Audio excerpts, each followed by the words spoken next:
Hi, welcome to my YouTube channel English Abhimanyu. मैं पिछली class में आप लोगों को नरेशन में कुछ पार्ट्स पढ़ाए, बताया, मैंने समझाने का प्रयास किया। आज मैं आप लोगों को डायलॉग पढ़ाऊंगा। डायलॉग क्या होता है, पहले तो यह जानना जरूरी है कि डायलॉग होता क्या है। ये तो आप लोग जानते हैं कि हम लोग डेली कुछ न कुछ कहते हैं, एक दूसरे से बातें करते हैं, शेयर करते हैं, और उसी बीच में आप लोग कहते हैं कि काहे के लिए डायलॉग में बात कर रहे हो, डायलॉग कह रहे हो, या डायलॉग में वह बात करता है, उसका डायलॉग बड़ा अच्छा है। तो डायलॉग का मतलब होता है वार्तालाप या संवाद। डायलॉग में यही मतलब है सिर्फ कि वार्तालाप। वार्तालाप का मतलब जो बातें होती हैं। तो प्रश्न यह उठता है कि बातें किन में होती हैं? दो व्यक्तियों के बीच में ही बात होगी। दूसरे भी व्यक्ति हो सकते हैं, लेकिन तो बात तो कोई एक ही व्यक्ति दूसरे से कहेगा, या वह सुनकर उससे कहेगा, या तीसरा वाला व्यक्ति सुनकर बाद में उससे जो है वार्तालाप करेगा। तो यही वार्तालाप है, वही डायलॉग है जो हम लोग सिंपल सी बातें करते हैं। तो यहां देखना है कि वार्तालाप होता क्या है। तो जब दो व्यक्तियों के बीच में, दो वक्ताओं के बीच में जो भी बातें होती हैं, उसी को वार्तालाप या संवाद कहते हैं। अब प्रश्न यह उठता है कि डायलॉग कितने प्रकार का होता है? Kinds of dialogue. Kinds of dialogue. Dialogue की स्पेलिंग DIALOGUE होती है। काइंड्स ऑफ डायलॉग, तो ये तो आप जानते हैं भली भांति कि there are two kinds of dialogue. Two kinds of dialogue. Number first, open dialogue. Open dialogue. Open dialogue की हिंदी क्या होती है, यह जानना अति आवश्यक है। ओपन डायलॉग का मतलब होता है प्रत्यक्ष वार्तालाप। प्रत्यक्ष वार्तालाप। और नंबर 2 होता है आपका हिडन डायलॉग। Hidden dialogue. आप जानते हैं हिडन का मतलब क्या होता है? हिडन मीन्स छिपा हुआ। यानी क्या होता है? प्रत्यक्ष का अपोजिट क्या हो जाएगा? अप्रत्यक्ष। अप्रत्यक्ष वार्तालाप। ये तो आपको समझ में आ गया कि डायलॉग क्या होता है और डायलॉग के कितने प्रकार होते हैं। मतलब कितने प्रकार से, कितनी तरह से हम लोग संवाद कर लेते हैं, एक दूसरे से बातें कर लेते हैं, यही हम लोगों को जानना है। लेकिन यह इंग्लिश के नरेशन में कैसे होता है उसको जानना है। हिंदी में भी संवाद होता है, इंग्लिश में भी संवाद होता है। तो डायरेक्ट नरेशन के रिपोर्टेड स्पीच में या डायरेक्ट नरेशन का संवाद एक दूसरे से होता है, तो उसका हम इनडायरेक्ट कैसे बनाते हैं, हमें ये सीखना है। और गाइस, ये तो पता है कि हिंदी हमारी मातृभाषा है, जबकि इंग्लिश हमारी आवश्यकता है। तो हम आवश्यकता के लिए अध्ययन कर रहे हैं इसको। इसलिए हमारी आवश्यकता क्या है? हर एक एग्जाम्स में इससे प्रश्न आते हैं। आजकल ऑफिशियल एप्टीट्यूड को भी देखा जाए तो इंग्लिश की डिमांड है, जोरदार डिमांड है। तो इसको सीखना हमारी आवश्यकता है, यह मैं कहता हूं। इसलिए यहां देख लीजिए। अब हम नंबर 1 हेडिंग पर चलते हैं कि ओपन डायलॉग क्या होता है, प्रत्यक्ष वार्तालाप क्या होता है। तो गाइस, आइए इसकी डेफिनेशन सुन लीजिए, समझ में बिल्कुल आएगा। बस केवल आप साथ दे तो। सिखाने का जिम्मा तो मैं शुरू में ही ले लिया था, लेकिन कहा था कि आप अगर साथ देंगे तो समझ में आएगा। यानी पूरी वीडियो पढ़ेंगे तब इस तक थोड़ा आ जाएगा। ओपन डायलॉग का मतलब होता है प्रत्यक्ष वार्तालाप। यानी इसका मतलब क्या होता है, देख लीजिए। जब दो वक्ताओं की बात, जब दो वक्ताओं की बात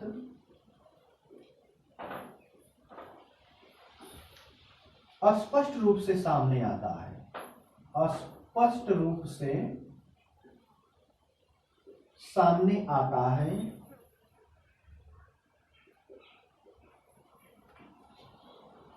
प्रत्यक्ष वार्तालाप कहलाता है। क्या कहलाता है? प्रत्यक्ष वार्तालाप कहलाता है। ये तो डिफिनीशन हो गई। What is quote by two speakers clearly directly is called open dialogue. यानी जब दो वक्ताओं की बात स्पष्ट रूप से सामने आती है वही क्या होती है? वार्तालाप, यानी प्रत्यक्ष वार्तालाप कहलाता है। तो प्रत्यक्ष वार्तालाप को हम पहले पढ़ेंगे, ओपन डायलॉग को पहले पढ़ेंगे, उसके बाद जो है हिडन डायलॉग को पढ़ेंगे। तो प्रत्यक्ष वार्तालाप का मतलब क्या है आपको समझ में तो अब आ गया कि जब दो वक्ताओं की बात स्पष्ट रूप से सामने, स्पष्ट रूप से मतलब जो भी वह कहता है खुलकर साफ साफ आपके सामने कह देता है, वही आपका प्रत्यक्ष वार्तालाप हो गया।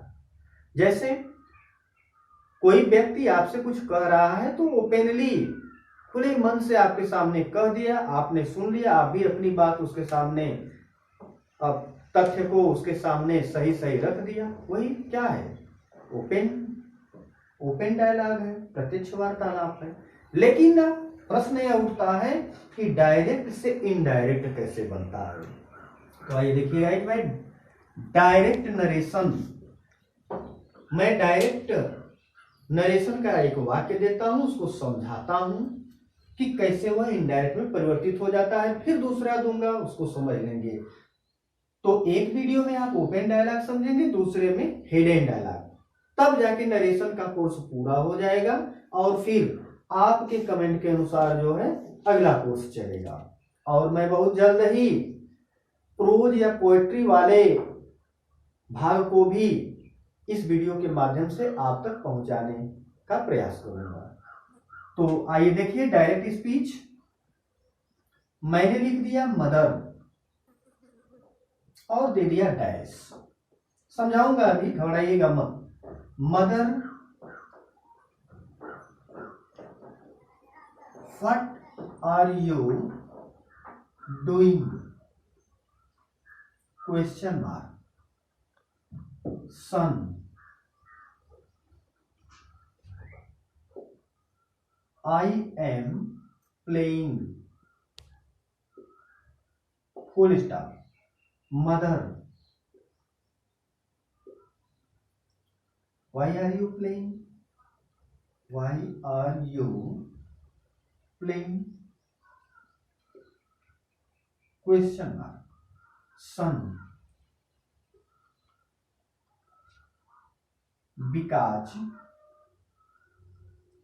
I haven't any work. Full stop. देखिएगा ये डायरेक्ट नरेशन का मैंने एक उदाहरण दिया, एग्जाम्पल आपको दिया, आपके सामने एग्जाम्पल रखा। अब आप सोच रहे होंगे कि यहाँ रिपोर्टिंग वर्ब कहाँ गया, रिपोर्टेड स्पीच कहाँ गया, ये तो नहीं समझ में आ रहा है। तो देखिए समझना क्या है, ऐसे वाक्यों में जब ऐसे आ जाते हैं सेंटेंस, तो ऐसे वाक्यों में जो कुछ वाक्य में कहता है वह रिपोर्टिंग वर्ब का सब्जेक्ट होता है और जिससे कहता है वही रिपोर्टिंग वर्ब का ऑब्जेक्ट हो जाता है। इस डैश का मतलब क्या हो जाता है? इस डैश का मतलब सेड टू होता है, जो कि छिपा हुआ इसमें है। इस तथ्य में डैश से ही मतलब यह निकल गया सेड टू, यानी मदर सेड टू सन, माता पुत्र से कही कि व्हाट आर यू डूइंग। पहली लाइन में किसका कथन है? मदर का। और जब पहली लाइन में मदर का कथन है तो यह मदर रिपोर्टिंग वर्ब का सब्जेक्ट बन जाएगी। और किससे कह रही है?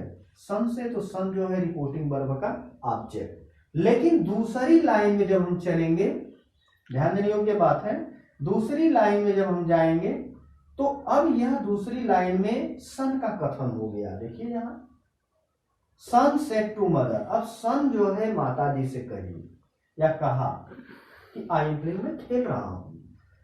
तो कहने का मतलब है गाइज कि ऐसे नरेशन वाले वाक्यों में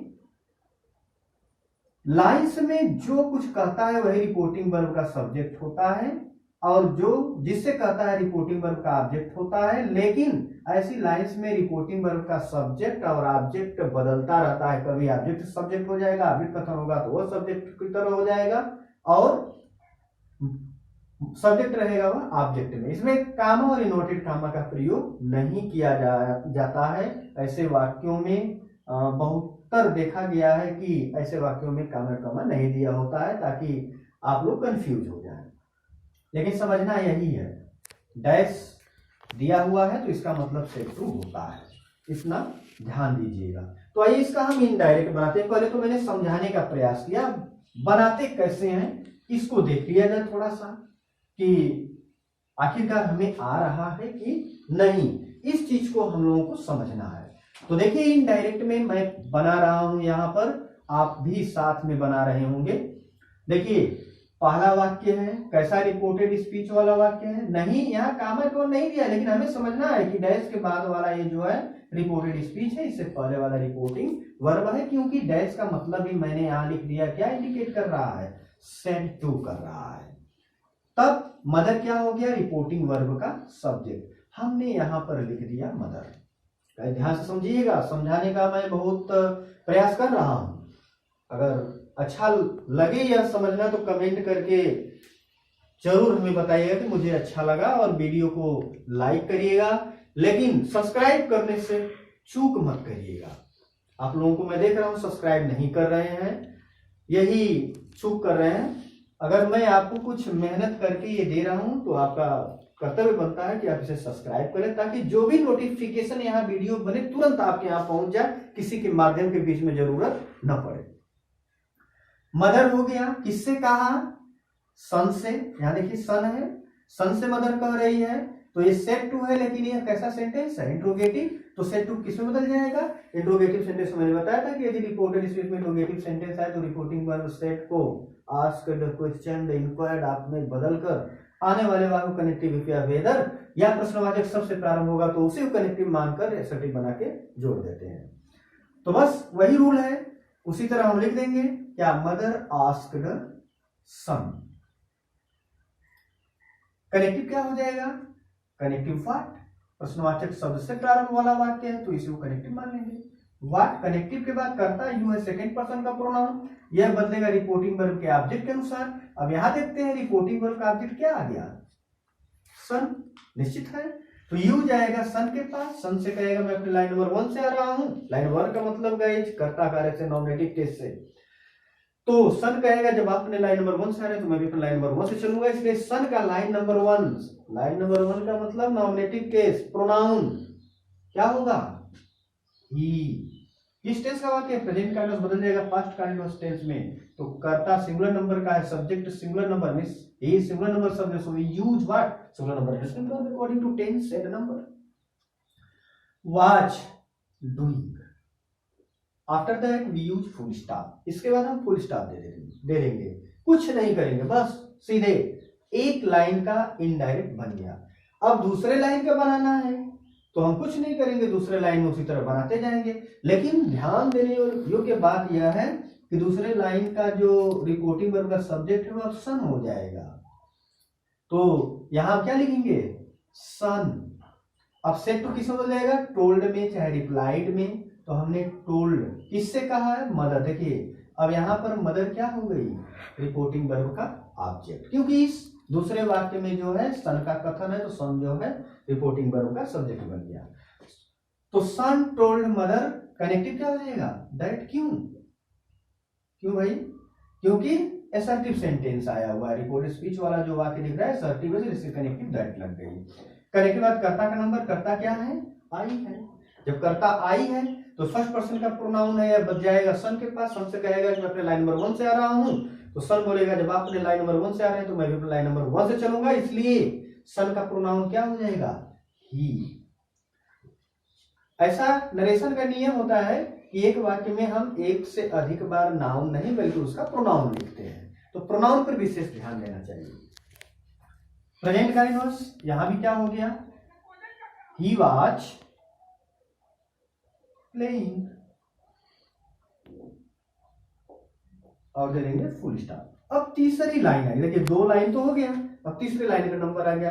तीसरी लाइन में जो है मदर क्या कर रही है, फिर प्रश्न कर रही है कि व्हाई आर यू प्लेइंग, तुम खेल क्यों रहे हो।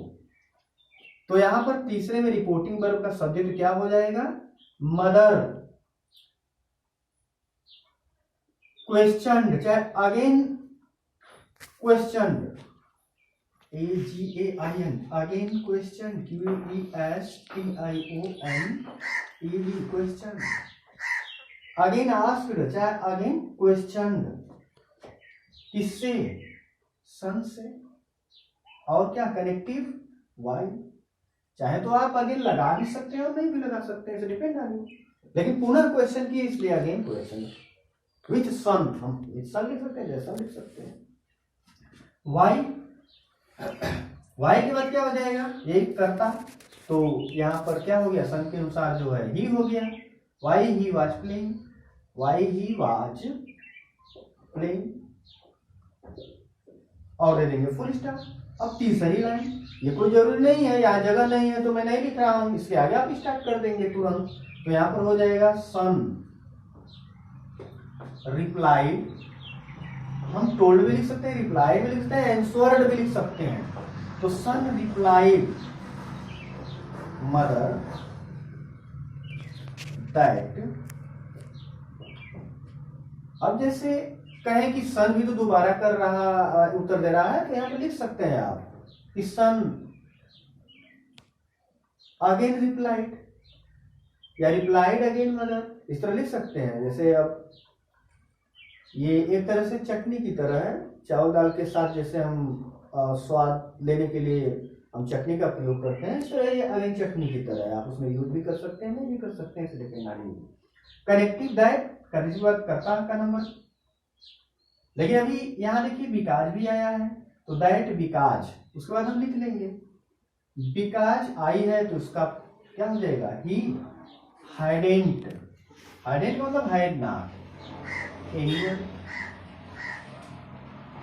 और दे देंगे फुल स्टॉप। तो गाइस ये बन गया आपका इनडायरेक्ट। जैसे जैसे कहा जा रहा है वाक्य में, जैसे जैसे जिसका कथन है वैसे वैसे बस रख दीजिए, यह आपका हो गया डायलॉग, वो भी ओपन, जो भी बातें हैं खुल के यहाँ देखिए स्पष्ट रूप से सामने आ रही हैं, इसलिए यह ओपन डायलॉग हो गया। तो एक जो है और एग्जांपल मैं आपको देता हूं, चलिए आप लोग जल्दी जल्दी नोट कर लीजिए, और इसको एग्जाम्पल मैं दे रहा हूं, इनडायरेक्ट आप ही बनाएंगे। तो देख लीजिए यहां पर direct speech, father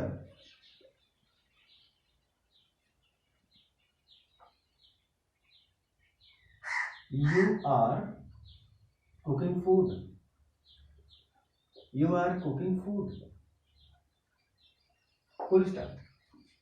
daughter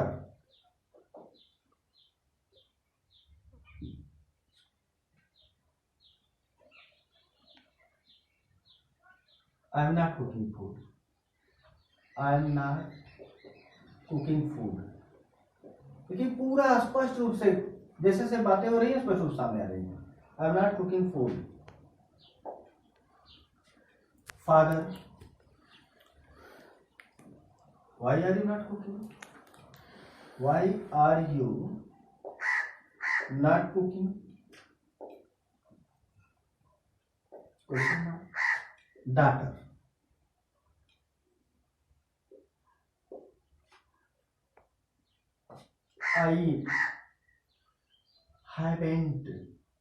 I haven't rice, या food material you can say, I haven't food material, full stop. यह डायरेक्ट स्पीच है, इसी का इनडायरेक्ट स्पीच में परिवर्तन करना है। तो अब तो आप कर सकते हैं आसानी से। बस कुछ नहीं करना है, हम रिपोर्टिंग वर्ब का सब्जेक्ट फादर ले लेंगे और फादर टोल्ड किससे, डाटर से, DAUGHTER, father told daughter, connective क्या हो जाएगा, दैट, क्यों, क्योंकि एसर्टिव सेंटेंस है, यू सेकंड पर्सन का प्रोनाउन है और यह ऑब्जेक्ट अनुसार बदलेगा, डाटर है ऑब्जेक्ट, तो यहाँ डाटर के अनुसार क्या हो जाएगा, सी हो जाएगा। Father told daughter that she was cooking food, full stop. अब डाटर रिप्लाई कर रही है तो हम लिख देंगे यहां पर क्या, डाटर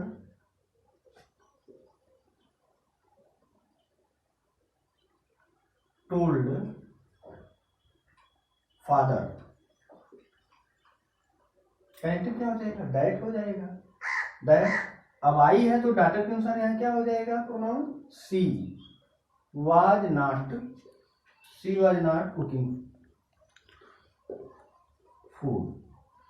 अब गाइस तीसरी लाइन का नंबर आ गया फादर। फादर क्या कर रहा है, फादर क्वेश्चन, UUES या आस्क्ड भी लिख सकते हैं, क्वेश्चन नहीं लिखना चाहते हैं, आस्क्ड किससे, डाटर, आस्क्ड डाटर, कनेक्टिव क्या हो जाएगा, वाई को ही कनेक्टिव मान लेंगे, वाई। अब यू है तो डाटर के अनुसार क्या हो जाएगा, सी हो जाएगा, why she was not cooking, full stop. फिर तीसरा नंबर क्या होगा, डाटर का। चौथा लाइन जो है डाटर का कथन हो गया, तो अब डाटर क्या कहेगी, DAUGHTER, daughter एंसवर्ड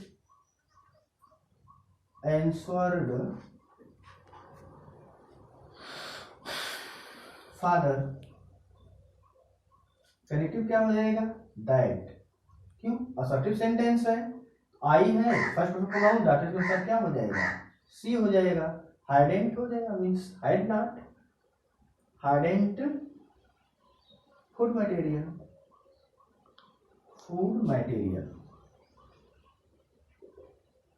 full stop. Guys ये रहा है आपका गाइड से डायरी। तो अब लग रहा होगा कि कितना इजी हो गया, उससे पहले शुरू में तो नहीं लगता था कि आप इसको हल कर पाएंगे, लेकिन बताने के बाद हमको लग रहा है कि आप इसको रिवाइज करेंगे, रिवीजन करेंगे तो आप आसानी से कर सकते हैं। So thank you. लेकिन जाते जाते मैं एक बार फिर आपसे कह रहा हूं कि मेरे